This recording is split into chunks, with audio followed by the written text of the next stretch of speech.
Yan, isang mapagpalang araw po sa ating lahat mga kalingap, mga ka-business. Panibagong araw, panibagong reaction ulit po tayo. At for today's video po ay gawin po natin ng reaction. Itong ginawang pagpa-prank nitong si J. Brad dito kay Melka. Pero bago po natin na ipagpatuloy itong ating gagawing reaction video na ito, ay syempre ang lagi po nating paalala na wag lang po nating kakalimutang patuloy na suportahan ang ama ng kalingap na walang iba kundi si Kuya Bal Santos Matubang. Ganon din po itong si Kalingap Rob at syempre ganon din si Ate Edna Vlog, ang may bahay ni Kuya Bal Santos Matubang. At syempre ganon din po ang may bahay ni Kalingap Rob na si Ma'am Jack Tapia Matubang. At syempre ganon din po ang lahat ng Kalingap partners at lahat ng Kalingap reactors. At isama na rin po natin mga kalingap, mga ka-business, sa patuloy po nating susuportahan ang ka-business official, Papa Dins TV, ka-business family, at Mrs. KB official. Yan, support lang po natin silang lahat, mga kalingap, mga ka-business. At ito na nga po, mga kalingap, mga ka-business. Dito na tayo sa ating gagawin reaction video. Patungkol nga po dito sa ginawang prank nitong si J. Brad dito kay Melka. Pero bago po yan, bago yung pagpa-prank na yan nito si J. Brad dito kay Melka, ay itong si Melka ay galing sa pagpapapiding. At meron nga po silang inilunsad na feeding program na kung saan ay iblinag din nito sila Kalingap Iyan. At yun nga po, pagbalik nitong sila Melka doon sa boarding house, ay nadatnan nila doon itong si J. Brad na naghihintay. Sabi ko nga, ang ganda ng setup nila dito eh. Kasi hindi kasabay nitong sila Kalingap Iyan, itong si J. Brad. Talagang ika nga'y pinaghandaan nitong sila Kalingap Iyan at saka nitong si J. Brad ang gagawin nilang pagpa-prank dito kay Melka. At dito nga mga kalingap, mga ka-business, ay masaya pang kinumusta nitong si Melka itong si J. Brad. Pero kita natin na halata sa mukha nitong si J. Brad na medyo malungkot at seryoso. Diba? Makikita natin sa mukha niya yung pagkaseryoso na isa sa bahagi ng kanilang prank. At ang galing. Ang galing nung pagkakagawa nila ng prank na ito. Kasi kita nyo naman, sobrang effective. At dito, mga kalingap, mga ka-business, sinisimula na dito ni J. Brad yung pagpaprank niya kay Melka. Kumbaga, utay-utay niya nang sinasabi dito kay Melka na ayaw na niyang ituloy yung love team ng Mel Brad. Dahil nga daw sa gusto niya munang mag-focus sa kanyang pag-aaral. At parang pinapalabas niya dito na distraction sa kanyang pag-aaral itong kanilang love team ni Melka. At sabi pa dito ni Mel Brad, para maging kapani-paniwala, ay nasabi na daw niya ito kay Kalingap Rob. Tinanong pa nga niya dito si Kalingap Iyan eh, kung hindi ba daw nabanggit nito si Kalingap Rob dito kay Kalingap Iyan. At ito naman si Kalingap Iyan, palibasa yung magaling ding direktor, ay syempre sinasakyan. Plano nila yan eh, di ba? At pinayuhan pa nga dito ni Kalingap Iyan itong si J. Brad na pag-isipan muna ng mabuti. Dahil mas kakailanganin anyan yung dalawa nitong si Melka. Ang love team na yan para doon sa inyong pag-aaral. Yan yung payo ni Kalingap Iyan dito kay J. Brad. Lalo na nga magka-college na nga daw itong si J. Brad. Yan yung sabi ni Kalingap Iyan. Pero syempre, dahil nga sa prank ito, eh hindi nagpatinag itong si Jay Brad doon sa pagsasabi niya ng gusto na niyang bumitaw dito sa love team nilang dalawa ni Melka. Gusto na niyang bitawan o tapusin ang love team ng Melbrad. At nang sabihin nga niya ito kay Melka yung director niya sabihin, kita mo dito kay Melka yung pagkagulat. At hindi talaga siya makapaniwala na bigla-biglang ganito yung magiging desisyon nitong si J. Brad. Na basta-basta na lang bibitaw doon sa kanilang love team. Sabi nga ni Melka, wala naman siyang ginawang masama dito kay J. Brad. At ginawa daw niya ang lakat ng makakaya niyang effort para sa love team na ito. Kaya nagtataka siya kung bakit itong si J. Brad ay bigla-bigla na lang na eto nga, bibitaw doon sa kanilang love team. At dito pa nga ay sumingit itong si Kalingap Ian. At tinanong itong si J. Brad na baka ba daw ito ay sumama ang loob doon sa mga sinabi ng mama nitong si Melka nung nakaraang vlog. Kasi mga Kalingap, mga ka-business, doon sa sinundan itong vlog na ito, dito sa Melbrad, ay nagkaroon ng mga pahayag, medyo ika nga ay seryosong pahayag itong mga magulang nitong si Melka patungkol dito kay J. Brad. Lalo na nga yung mama ni Melka. Bagamat yung tatay ni Melka ay may mga ilan ding sinabi dito kay J. Brad, ay mas ika nga ay medyo may diin yung mga nanggaling na salita dito sa mama ni Melka. Na kung tutuusin, mga kalingap, mga ka-business, ay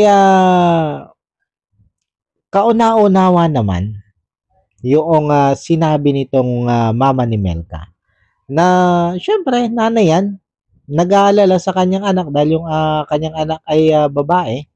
Kung tutuusin niya kahit lalaki, lalo't may pangarap sila na makatapos yung kanilang anak. Syempre andon yung ika ngay kinumpronta nila itong si J. Brad. Lalo na nga babae yung kanila. At ang ayaw kasi dito mangyari nitong mga magulang nitong si Melka, lalo na nga yung mama ni Melka, ay yung madala ng tukso itong si J. Brad at itong si Melka. Lalo na nga nung sagutin ni J. Brad ng yung tanong nung mama ni Melka kung gaano daw kadalas magkita itong si Melka at itong si J. Brad. At naging sagot kasi dito ni J. Brad ay araw-araw o halos araw-araw. At syempre medyo nag-alala yung mama ni Melka na baka yun nga, matokso itong dalawang ito. Dahil alam naman natin na marami talagang kabataan na nadadala ng tukso. 'Di ba? Kumbaga nagiging mapusok. At ito yung ayaw sanang mangyari nitong mama nitong si Melka. Kaya nga sabi ko nauunawaan ko dito itong mga magulang nitong si Melka. Lalo na nga itong nanay niya. At ang kaganda naman dito kay Melka ay lubos din yung pag-unawa niya kung ano yung pinupunto nitong kanyang mga magulang. Ito naman yung nagustuhan ko dito kay Melka. Kumbaga napakalawak ng pang-unawa ng batang ito. At ganun din naman itong si J. Brad. Kasi naunawaan din itong si J. Brad kung ano yung pinupunto ng mga magulang ni Melka. Pero dahil nga dito sa pangyayaring ito, ay tila ba napaganda pa. Kumbaga, nagamit pa nitong si J. Brad at saka nitong sila Kalingap Ian itong pangyayaring ito para i-prank itong si Melka o para maging mas makatotohanan ang prank para dito kay Melka. At sa sinabing yun ni Kalingap Ian, alam kong sumiksik din yon sa isip nitong si Melka. Na marahil nga ay isa yun sa dahilan kung bakit itong si J. Brad ay kumakalas na ngayon doon sa kanilang love team. Kaya makikita mo dito sa mukha ni Melka ang sobrang pag-aalala at sobrang kalungkutan. Makikita mo dito sa mukha ni Melka na tila ba hindi niya alam kung ano yung gagawin. Tila ba hindi niya alam kung ano yung sasabihin. Kung papaano niya susuyuin itong si J. Brad. At sa tanong ni Kalingap Ian, dito kay J. Brad na seryoso ka na ba dyan? Ay dito na natin napansin na medyo napaiyak na dito si Melka. At tinanong pa nga niya dito si Kalingap Ian kung totoo ba daw yung nangyayaring yan. Pero syempre, ito si Kalingap Ian ay maang-maangan na walang alam doon sa nangyayari.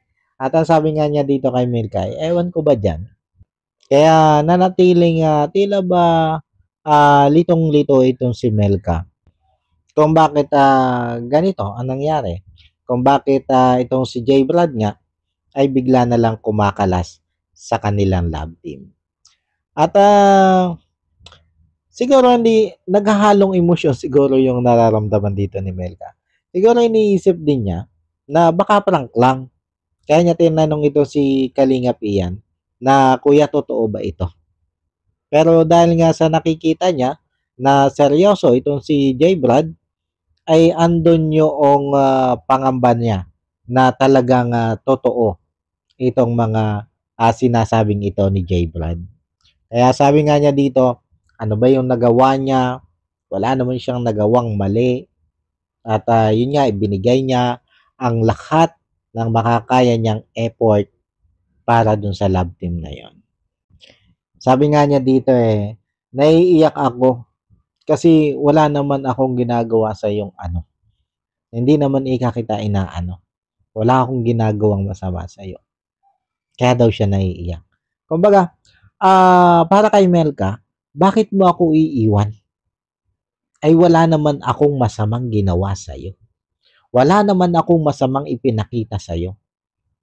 Ika nga todo effort pa ang ginawa niya para mapabuti lang itong love team na ito. Tapos, eto, bigla-bigla na lang, iiwan mo ako. Marahil, yan yung nasa loob nitong si Melka sa mga sandaling ito. At bago nga tuluyang umalis, itong si J. Brad, bago tuluyang magpaalam dito kay Melka, ay may isa pang kataga itong binitawan dito kay Melka na medyo ikinagulat nito si Melka. At sinabi nga dito ni J. Brad kay Melka na yun daw namang mga ibinibigay niya ay hindi pinapahalaga nito si Melka. At makikita natin dito ang hindi maipintang mukha na reaksyon nitong si Melka sa sinabing ito ni J. Brad. At nung akbang tatayo na nga ito si J. Brad, ay kagyat itong pinigilan ni Melka. Hinawakan nito sa damit. At tila ba humihingi ng saklolo dito kay Ian para wag nga itong tuluyang umalis. At dito na tuluyang bumuhos ang matinding emosyon nitong si Melka. At napaiyak na nga siya dito ng todo. At ito si J. Brad naman ay lumabas na ng pinto. Pero ilang saglit lang ay eto na. Inireveal na ang prank. At gulat na gulat dyan si Melka. So pagre-reveal na yan na prank lang pala ang lahat. Kaya lang, ayun nga. Medyo ikangay nasaktan nitong si Melka. Doon sa prank na yon nitong si J. Brad. Kaya naman medyo ika nga ay ilang sandali itong hindi nakausap At kundi ito sinuyo ng ayos nito si J. Brad. Ika nga ni Kalingap Ian ay halaka. Suyuin mo ngayon yan. At yun nga, sinayo ni J. Brad dito si Melka. At nung okay na, nung medyo nahimasmasa na ito si Melka, ay inaya naman nila itong kumain sa labas para makabawi man lang. At dito nga ay nagbiro pa itong si Kalingap Norman na mahal mo na no. Di ba?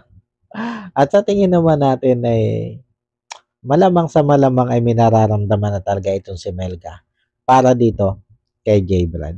Kasi hindi naman yan na a-action ng ganyan kung talagang wala pa siyang nararamdaman para dito kay J. Brad. Kaya lang, sabi nga ni Melka ay kailangan muna niya manigurado.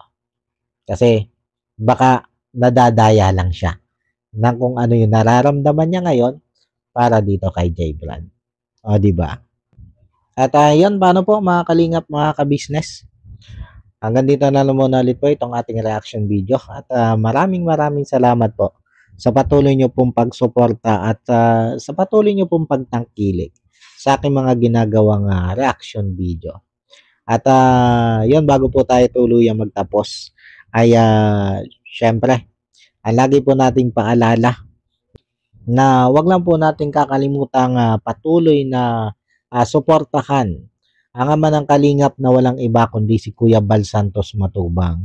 Ganon din po itong si Kalingap Rob at syempre ganon din si Ate Edna Vlog, ang may bahay ni Kuya Bal Santos Matubang. At ganon din po si Ma'am Jack Tapia Matubang, ang may bahay naman ni Kalingap Rob.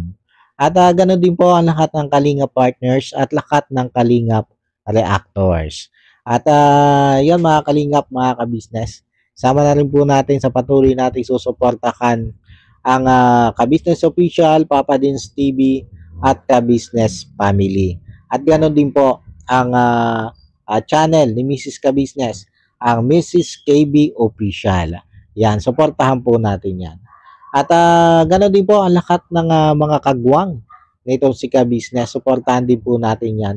At lahat ng reactors ni Ka-Business. At suportahan din po natin, mga kalingap, mga ka-business, sila Mi Bebang Official, Erlinda Official Vlog, Blessful Balance, Pretty Mind 143, Edit Mix Vlog, Kawaki TV Official, Nana Channel TV, Jewel Channel, Nora Mix Vlog, LBOFW Abu Dhabi, Dindin Mix Vlog, Scarlett Arellano Mix Vlog, at sino pa ba? Best Friend Italy. Yan, support po natin yan mga kalingap, mga ka-business. At yung paano po, muli po ay maraming salamat po. God bless po sa inyong lahat. I love you all. Bye-bye.